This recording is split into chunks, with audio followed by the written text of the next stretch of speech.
Great Xian, Jelly Mountain. The mountain towered thousands of meters into the sky, its sharp silhouette cutting straight through the clouds like a giant cleaver. Halfway up its steep slopes, along a narrow and treacherous path, two young men walked one behind the other. Leading the way was a lean youth wearing a straw hat, his face set with firm determination. Following close behind was a younger but noticeably burly companion, with thick eyebrows, large eyes, and an honest, straightforward air. Wiping sweat from his brow, the burly youth let out a heavy sigh and called out, "Erlang, wait up! We've been climbing for half the day already.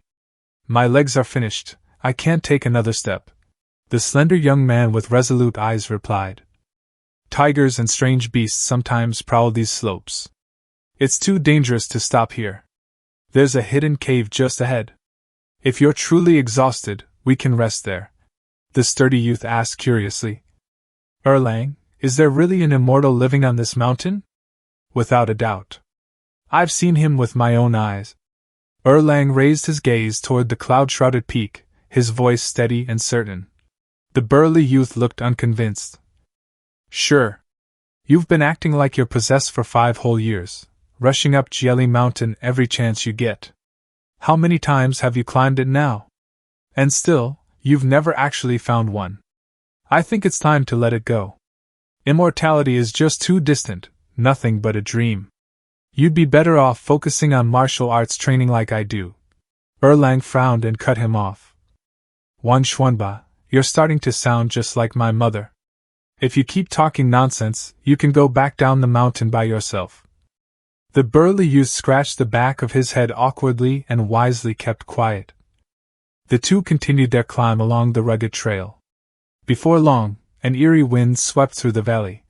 Wang Xuanba's ears twitched, and his expression changed. He stepped forward, tapped Erlang on the shoulder, and pressed a finger to his lips to signal silence. "There's something ahead," he began, eyes narrowing. But the rest of his words caught in his throat. Cold sweat began to bead on his forehead. On the path before them, a gigantic white python slithered down the mountainside, its scales producing a distinct rustling sound. The creature was enormous.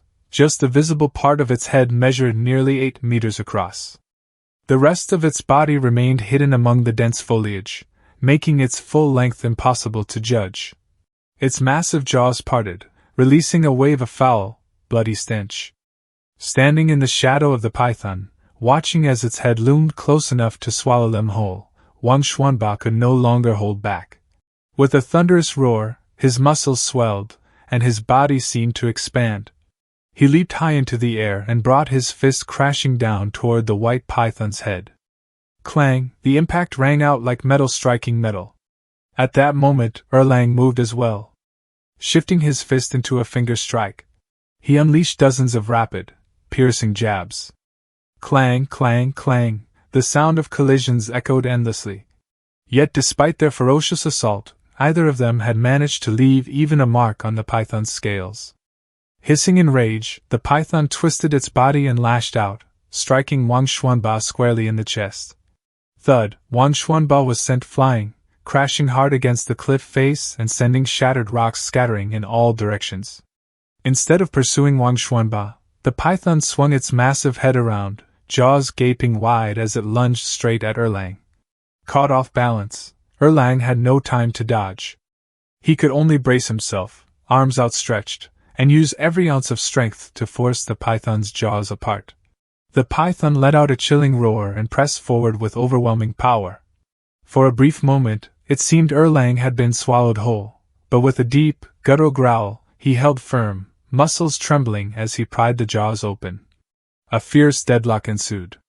Enraged at its failure to devour the seemingly insignificant human, the python thrashed violently, smashing Erlang repeatedly against the mountain trail and jagged cliffs in an attempt to dislodge him. As time wore on, the path gradually became a mess of craters and broken stone where Erlang's body had been slammed time and again. He grunted in pain, his strength finally giving out. The python flung him aside, and he landed heavily next to the unconscious Wang Xuanba. Spitting a mouthful of blood, Erlang struggled to prop himself up. He stared at the approaching python, a bitter spark of defiance flickering in his eyes. Ever since that evening months ago, when he had witnessed an immortal soaring through the skies above Jelly Mountain, his heart had been consumed by the pursuit of immortality. Time and again, he had ventured deep into these mountains, hoping to find that very immortal and become his disciple. His obsession had even driven a wedge between him and his mother. Yet here he was, not only had he failed to find the immortal, but he was about to die in the jaws of this beast. He, son Erlang, had been born with divine strength and had mastered every martial art he had ever attempted. Was this truly how his life would end? How could he accept such a fate? But as the python's shadow fell over his broken and exhausted body, Erlang could only close his eyes in despair. Just as he resigned himself to death, the clear, piercing cry of a crane rang out from deep within the mountain. The python froze at the sound, as though it had encountered its natural predator. Its head snapped up, tongue flickering, its entire attention fixed in the direction of the cry. Sensing the change, Erlang forced his eyes open. A white crane descended and engaged the python in fierce combat. Seeing the two exotic beasts locked in battle and paying no attention to him, Erlang struggled to his feet, intending to seize the chance to escape with Wang Xuanba. At that moment, a sound like crashing tides echoed from the mountains.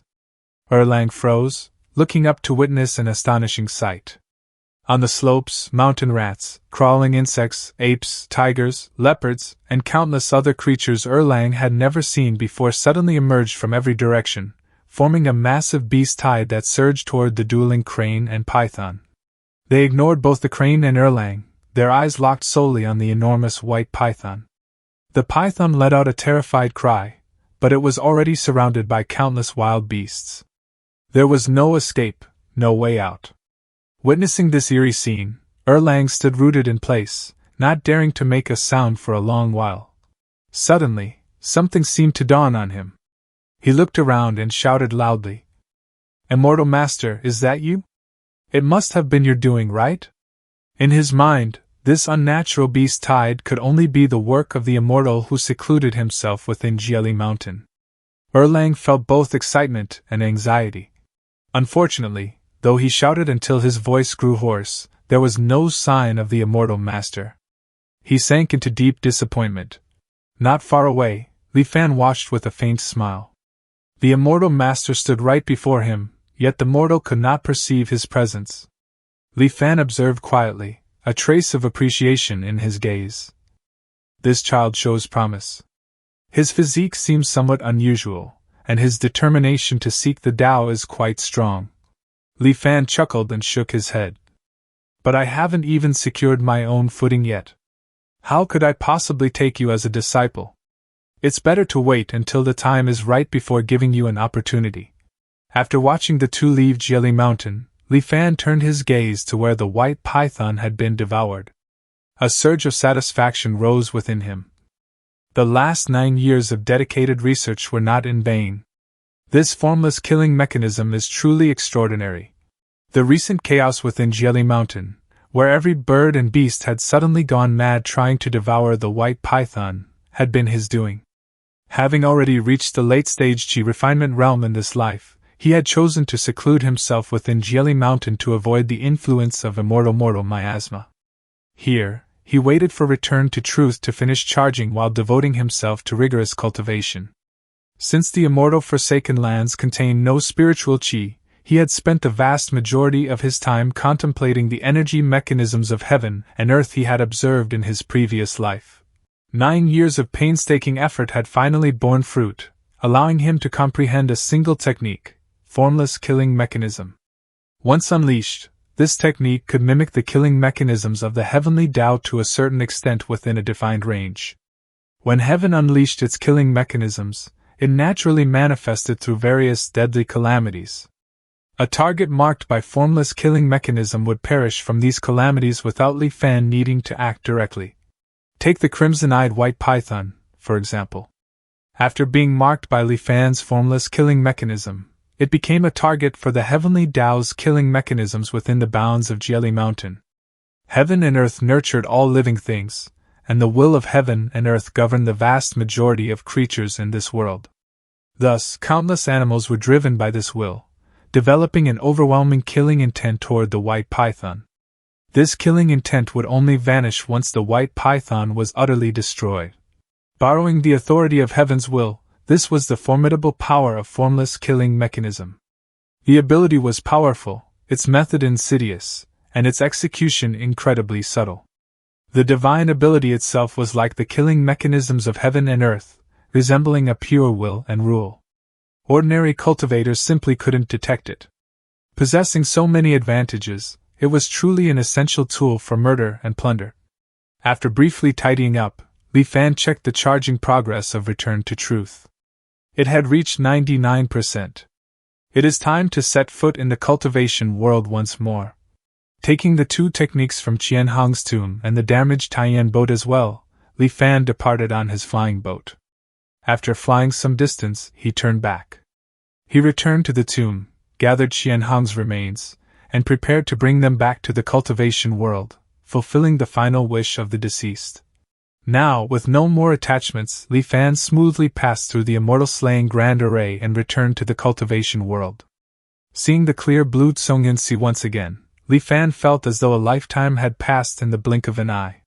He took out Qian Hong's bones, reduced them to ashes, and scattered them over the vast sea.